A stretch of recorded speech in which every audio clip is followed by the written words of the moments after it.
Masaya ang dami. Nag-aaral dito sa San Jose dahil ang ganda ng utak ni Sir Felix. Pepe Felix. Sir Felix, saludo ko sa inyo.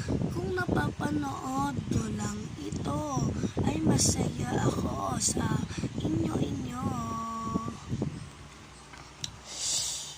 Ngayon, bago magpasko, September 2 ata, ibibigay ang amin sa sahod. 1-3 pa naman ang akin pera. Ang akin nagbabantay sa akin tutor.